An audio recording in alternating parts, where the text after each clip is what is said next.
Selamat pagi, ILC yang dikasihi Tuhan dan juga Bapak Ibu Saudara sekalian yang dimanapun Anda berada yang menonton ibadah online Indonesian Light Church hari ini. Puji syukur kepada Tuhan kalau hari ini saya diberi kesempatan untuk bisa menyampaikan apa yang menjadi perenungan saya selama beberapa waktu belakangan ini.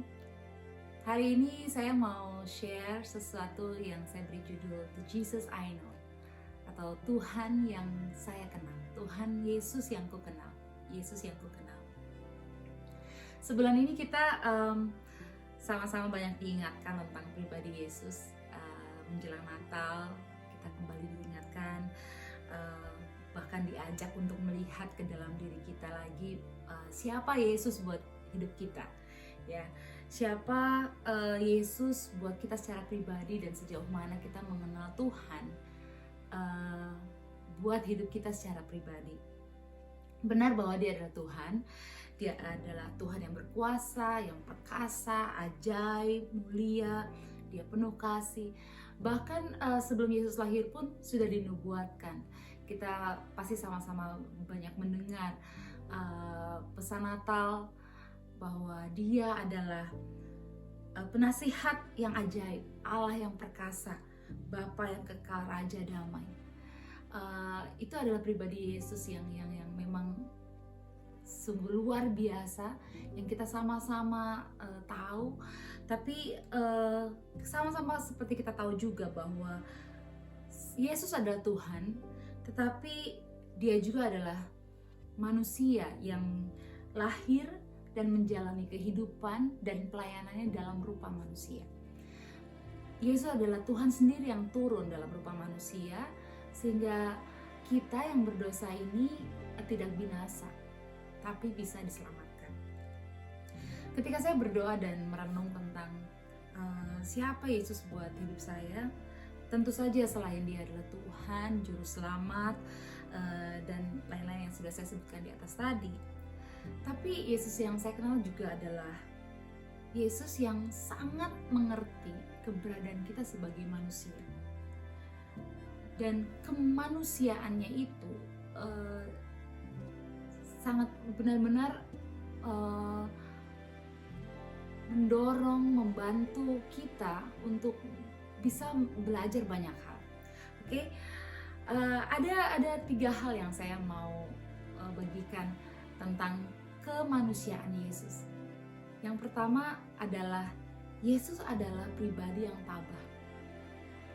Dia adalah pribadi yang tabah.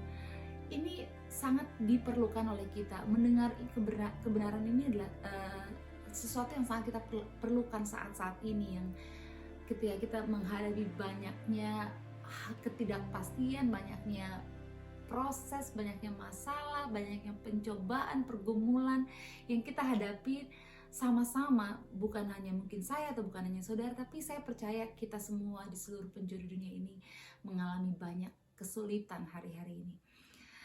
Yesus sendiri, Dia dicobai, Dia dihina, Dia diperlakukan tidak adil, bahkan Dia sendiri menderita. Apa yang Yesus alami dalam kemanusiaannya itu, it sounds really familiar. Itu mungkin gak secara harfiah persis sama yang seperti kita hadapin, cuman kita pasti bisa relate dengan apa yang Yesus alami juga. 2 Tesalonika 3 ayat 5 berkata, kiranya Tuhan tetap menunjukkan hatimu kepada kasih Allah dan kepada ketabahan Kristus. Yesus tahu bahwa bagian dari hidupnya itu bukan hanya kemuliaan, tapi juga penderitaan. Dia tahu, dia sadar benar bahwa pencobaan, proses, masalah itu adalah juga bagian dari hidupnya. Karena itu satu attitude yang dia miliki adalah dia tabah. Dia tahu benar bahwa dia harus melewati itu semuanya. Karena itu mari pagi hari ini saya mau mengajak diri saya dan juga Bapak Ibu Saudara sekalian untuk kita belajar sama-sama dari Yesus. Hidup kita bukan hanya sekedar sinar matahari yang terang, yang cerah, tapi ada juga hujan dan badai di dalamnya. Satu hal yang harus kita sadari bahwa no matter what, apapun itu, we have to go through it. Kita harus lewatin itu. Satu hal yang membuat kita tetap bisa melakukannya, melewatinya dengan baik adalah ketika kita mau belajar untuk tabah. Dengan mata yang tertuju kepada Yesus dan hati yang tertuju kepada kasih Yesus, melihat terus terarah kepada Yesus dan ketabahan Yesus sendiri, itu akan membantu kita melewati setiap apapun yang akan kita hadapin, baik itu yang sudah kita hadapin maupun kita akan hadapi di depan sana. Yang kedua, kemanusiaan Yesus yang menurut saya ini luar biasa banget. Dia berserah, Yesus berserah, tapi Yesus tidak menyerah. Ada pilihan buat dia untuk tidak melakukan apa yang dia harus lakukan, karena dia Tuhan, dia punya kuasa. Tapi Yesus memilih untuk tidak menyerah sampai akhir hidupnya. Kita baca di Lukas 23 ayat 34. Yesus berkata, "Ya Bapa, ampunilah mereka, sebab mereka tidak tahu apa yang mereka perbuat." Dan mereka membuang undi untuk membagikan akhir. Lukas 23 ayat 46, lalu Yesus berseru dengan suara nyaring, "Ya Bapa, ke dalam tangan-Mu kuserahkan nyawaku." Dan sesudah berkata demikian, ia menyerahkan nyawanya. Yesus tahu bahwa dia datang ke dunia ini dengan sebuah tugas panggilan yang diberikan Bapa kepadanya, yaitu untuk menyelamatkan umat manusia. Kita semua pun diutus oleh Tuhan ke dalam dunia ini dengan sebuah tujuan dan panggilan hidup. Prosesnya tidak selalu mudah. Bahkan firman Tuhan katakan salib juga menjadi bagian dalam hidup kita. Ya. Jadi sekali lagi mari lihat Yesus. Dia menyerahkan hidupnya kepada Tuhan, dia berserah. Tapi sampai akhir hidupnya dia tidak menyerah. Dalam arti dia tetap dengan setia melakukan apa yang menjadi panggilan hidupnya, yaitu menebus dosa umat manusia. Ketika dia lahir di dunia ini, dia tahu persis, dia tahu dengan jelas bahwa ini sebuah panggilan yang luar biasa. Dan dia memutuskan untuk tidak menyerah. Walaupun ada pilihan untuk itu, tapi dia terus melakukannya karena dia mengasihi kita. Don't give up. Seperti Yesus, dia tidak menyerah sama kita. Mari kita juga jangan menyerah dengan hidup kita pribadi, jangan menyerah dengan orang-orang di sekitar kita. Amin. Yang ketiga, salah satu kemanusiaan Yesus yang saya rasa ini luar biasa juga. Yesus itu takut, tapi dia tetap percaya. Kita baca ya di Matius 26 ayat 38 saat Yesus berdoa di Taman Getsemani. Lalu kata Yesus kepada mereka, kepada muridnya, "Hatiku sangat sedih, seperti mau mati rasanya. Tinggallah di sini dan berjaga-jagalah dengan aku." Sebelum disalib, Yesus itu pergi ke Taman Getsemani untuk berdoa. Dia mengajak Petrus dan dua anak Zebedeus untuk menemani dia berdoa dan berjaga-jaga untuk dia. Yesus merasakan sebuah ketakutan yang luar biasa. Bahkan dikatakan keringatnya itu menetes seperti darah. Yesus bahkan meminta kepada Bapa, kalau kita baca the whole chapter, 2 kali agar cawan ini, yaitu salib, itu dilalukan daripadanya. Tapi pada akhirnya Yesus berkata agar kehendak Bapa yang terjadi. Jadi bukan berarti Yesus dengan yang gembira, walaupun dia melakukannya dengan tahu persis, dengan kasih bahwa dia harus disalib, tapi dia pun merasakan sebuah kesedihan dan ketakutan dan kegentaran yang mendalam. Saya rasa ini juga familiar buat kita. Di masa pandemi seperti ini yang kita belum tahu kapan akan berakhir. Saya mau juga kembali mengingatkan diri saya sendiri dan juga saudara bahwa God is in control. Tuhan tetap Tuhan yang berkuasa, Tuhan yang pegang kendali atas semuanya. Jadi kalau kita merasa takut, itu adalah hal yang wajar. Saya berusaha untuk tidak deny bahwa everything's gonna be okay, semua akan berakhir, benar. Tapi kalau kita merasakan takut, khawatir, itu adalah hal yang manusiawi. Tapi satu hal, kita harus tetap percaya kepada Tuhan. Amin. Jadi memasuki tahun 2021, saya mau ajak kita untuk melihat bahwa hal-hal yang kita alami ini Yesus pernah mengalaminya, dan dia tabah, dia tidak menyerah, dan dia percaya. Walaupun dia juga bergumul, tapi dia tetap tabah, melewati semuanya. Dia berserah, tapi tidak menyerah, dan dia tetap percaya walaupun dia takut. Mari saya mau ajak Bapak Ibu Saudara untuk membaca Ibrani 4 ayat 14-16. Firman Tuhan katakan, karena kita sekarang mempunyai imam besar agung yang telah melintasi semua langit, yaitu Yesus, Anak Allah, bahkan kita teguh berpegang pada pengakuan iman kita. Sebab imam besar yang kita punya bukanlah imam besar yang tidak dapat turut merasakan kelemahan-kelemahan kita. Sebaliknya sama dengan kita, ia telah dicobai, hanya tidak berbuat dosa. Sebab itu marilah kita dengan penuh keberanian menghampiri tahta kasih karunia, supaya kita menerima rahmat dan menemukan kasih karunia untuk mendapatkan pertolongan kita pada waktunya. Mengakhiri tahun 2020 dan memasuki tahun 2021, saya mau mengajak kita semua untuk kembali menyadari Tuhan mengerti. Tuhan Yesus mengerti apa yang kita alami saat ini. Tuhan gak tinggal diam, Tuhan gak membiarkan kita terpuruk ada di dalam masalah yang sedang kita hadapi sama-sama hari ini. Jadi karena itu memasuki tahun 2021, bagaimana kita memasuki tahun 2021, kita nggak tahu apa yang terjadi. Kita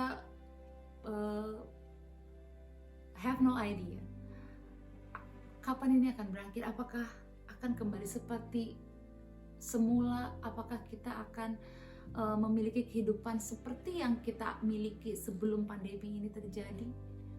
Kita nggak pernah tahu. Apa yang disebut new normal, apakah itu normal seperti dulu atau seperti apa? Kita hanya akan bisa menjalaninya, tapi mari kita tetap jalaninya one day at a time. Yang pertama, seperti tadi kita sudah baca sama-sama di Ibrani, mari kita menghampiri tahta kasih karunia Tuhan. Mari kita memasuki tahun 2021 dengan menghampiri tahta kasih karunia Tuhan. Bagaimana untuk bisa menghampiri tahta kasih karunia Tuhan? Yaitu dengan bersyukur. Bersyukur adalah kunci untuk kita bisa melihat dan menghampiri tahta Tuhan. Mazmur 100 ayat 4 dan 5 berkata, masuklah melalui pintu gerbangnya dengan nyanyian syukur, ke dalam perataranya dengan puji-pujian. Bersyukurlah kepadanya dan pujilah namanya, sebab Tuhan itu baik, kasih setianya untuk selama-lamanya, dan kesetiaannya tetap turun-temurun. Kalau terjemahan The Message-nya katakan, with the password thank you. Jadi masuk ke dalam hadirat Tuhan dengan sebuah password, yaitu ucapan syukur. Jadi ucapan syukur ini adalah sebuah kunci, kata sandi untuk kita bisa menghampiri tahta kasih karunia Tuhan. Mungkin kita mengawali tahun 2020 kemarin dengan banyak rencana, resolusi. Sama seperti saudara, saya pun memiliki banyak sekali list yang saya rasa saya ingin lakukan di 2020. Tapi dengan adanya pandemi ini, untuk kita bisa sampai hari ini aja, kita sudah sangat patut untuk bersyukur kepada Tuhan. Dan kalau Tuhan masih izinkan kita masuk ke tahun 2021, mari masuk dengan ucapan syukur setiap hari. Menjadikan ucapan syukur sebagai password atau kata sandi untuk kita bisa menjalani hidup kita ke depan setiap hari. Bukan cuma bersyukur karena kita masih hidup, tapi kita juga bersyukur untuk pembentukan yang Tuhan izinkan terjadi selama 2020 ini. 2020 kemarin kita mengalami banyak hal, ada banyak hal yang mungkin kehilangan hilang dari hidup kita, pekerjaan, hal-hal yang berharga lainnya, bahkan orang-orang yang kita kasihi. Tapi percayalah, ini sebuah pembentukan yang Tuhan izinkan terjadi untuk kita bisa melihat bahwa Tuhan adalah Tuhan yang tetap berkuasa. Karena itu jangan hilangkan ucapan syukur itu dari hidup kita. Meskipun banyak kesedihan, kita melihat ini sebagai sesuatu yang Tuhan kehendaki, karena Tuhan tahu yang terbaik. Amin, amin. Jadi mari menghampiri tahta kasih karunia Tuhan dengan ucapan syukur. Yang kedua, untuk masuk ke tahun 2021, mari kita menerima rahmat. Firman Tuhan tadi katakan kita selain menghampiri tahta kasih karunia Tuhan, apa yang kita lakukan selanjutnya? Kita menerima rahmat. Ratapan 3 ayat 22 dan 23 katakan, tak berkesudahan kasih setia Tuhan, tak habis-habisnya rahmatnya, selalu baru setiap pagi. Sekali lagi, tak habis-habisnya rahmatnya, selalu baru setiap pagi. Besar kesetiaan-Mu. Mari setiap hari, kalau kita diizinkan oleh Tuhan untuk bangun setiap pagi, kita bangun dengan sebuah pengharapan bahwa ada rahmat Tuhan yang baru setiap pagi yang Tuhan sediakan buat kita. Terima rahmatnya, terima kekuatan dari Tuhan untuk menghadapi tantangan yang akan kita hadapi hari itu, atau bahkan di hari-hari ke depan. Tapi yang jelas ini adalah sebuah anugerah yang besar buat kita ketika Tuhan memberikan rahmatnya kepada kita. Oke, amin. One day at a time. Selain kita mengucap syukur, kita mau menerima rahmatnya setiap pagi. Jadikan ini sebagai prioritas utama hidup kita, untuk menerima rahmat Tuhan setiap pagi melalui firman-Nya, janji-janjinya yang Dia sudah nyatakan dalam kebenaran firman Tuhan, dan juga persekutuan dengan Dia dalam pujian dan penyembahan kita. Amin. Dan yang terakhir, menemukan kasih karunia untuk mendapatkan pertolongan kita. Firman Tuhan di 2 Korintus 12 berkata, tetapi jawab Tuhan kepadaku, cukuplah kasih karuniaku bagimu, sebab justru dalam kelemahanlah kuasaku menjadi sempurna.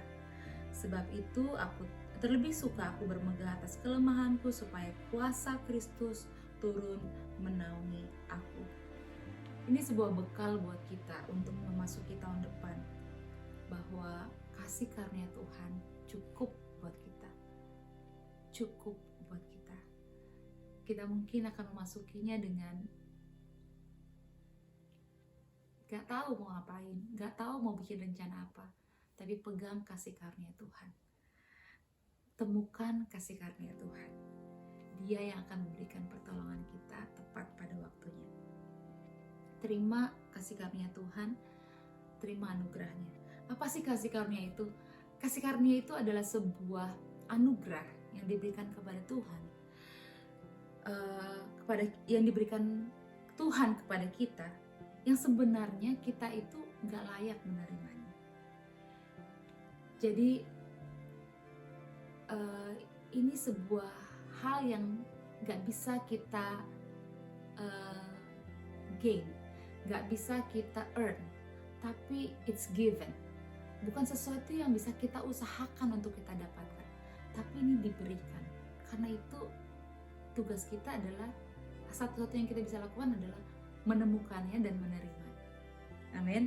Kita gak bisa mengusahakannya, karena itu diberikan Tuhan tanpa usaha apapun dari kita, tanpa kita harus berbuat sesuatu yang ini bukan upah. Kasih karunia bukan upah, ini adalah anugerah. Amin. Karena itu mari kita mau menemukan kasih karunia Tuhan setiap hari.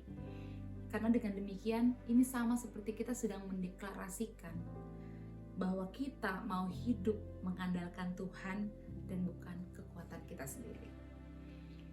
Bapak Ibu Saudara yang terkasih, saya sekali lagi mau mendorong kita semua, juga saya mau mendorong diri saya secara pribadi. Mari di akhir tahun ini kita benar-benar ambil waktu untuk melihat apa yang sudah Tuhan kerjakan buat hidup kita, dan apa yang Tuhan mau, dan kita terus berdoa meminta hikmat Tuhan, apa yang Tuhan mau kita lakukan ke depannya. Yang jelas, let's live it one day at a time. Kita nggak bisa mengandalkan pengalaman atau bahkan pengetahuan dan kekuatan kita sendiri. Kita belajar dari Yesus bahwa Dia tabah.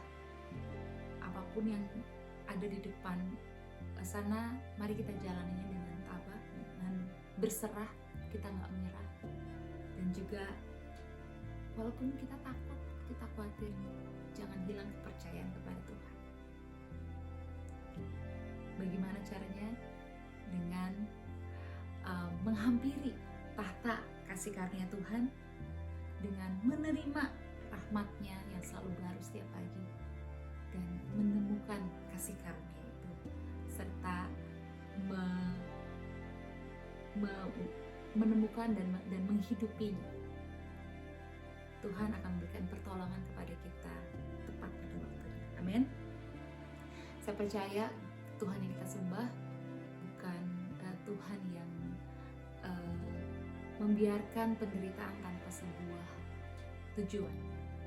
He never wastes any hurts. He never wastes any problems. Dia selalu ingin sesuatu yang terbaik terjadi buat hidup kita. Di balik semuanya, Tuhan membentuk kita pribadi lepas pribadi. Hope we all grow through what we go through. Saya berharap kita semua bisa bertumbuh melalui apa yang kita hadapi. Semangat untuk bisa masuki tahun depan, berpegang terus pada kasih karunia Tuhan. Tuhan adalah Tuhan yang mengerti. Tuhan adalah Tuhan yang imam besar yang kita miliki adalah imam besar yang sangat tahu apa yang kita butuhkan. Tetap penuh pengharapan kepada Tuhan, tetap berjalan dengan iman, karena kita percaya the best is yet to come. Tuhan ada di masa depan kita. Tuhan ada di tahun depan. Dia sudah ada di sana, dan mari kita memasukinya dengan ucapan syukur dan dengan penuh pengharapan. Semoga Bapak Ibu semua terbangun melalui pesan pagi hari ini, dan mari kita berdoa. Bapa, kami mengucap syukur untuk firman Tuhan, untuk kami diingatkan kembali bahwa Tuhan Yesus, Tuhan yang kami sembah, bukan Tuhan yang gak mengerti, tapi Tuhan adalah Tuhan yang mengerti kami manusia, yang bisa merasakan takut, yang bisa merasakan khawatir, yang bisa merasakan ingin menyerah, ingin give up. Kami mau belajar sama Tuhan Yesus untuk tetap tabah melewati apa yang ada di depan kami. Kami mau belajar sama Tuhan Yesus untuk terus berserah tapi tidak menyerah. Dan kami mau belajar terus sama Tuhan Yesus, meskipun kami takut, kami tetap percaya pada Tuhan. Kami mau mengakhiri tahun 2020 ini dan memasuki tahun 2021 ini dengan menghampiri tahta kasih karunia Tuhan, menerima rahmat Tuhan, dan menemukan kasih karunia dan pertolongan dari Tuhan. Terima kasih Tuhan, kami percaya padamu. Di dalam nama-Mu Tuhan Yesus, kami berdoa dan mengucap syukur. Mari semua yang percaya sama-sama katakan amin. Sekali lagi selamat Natal, selamat mengakhiri tahun 2021, dan selamat tahun baru memasuki tahun 2021 yang penuh dengan pengharapan. Amin. Tuhan Yesus memberkati.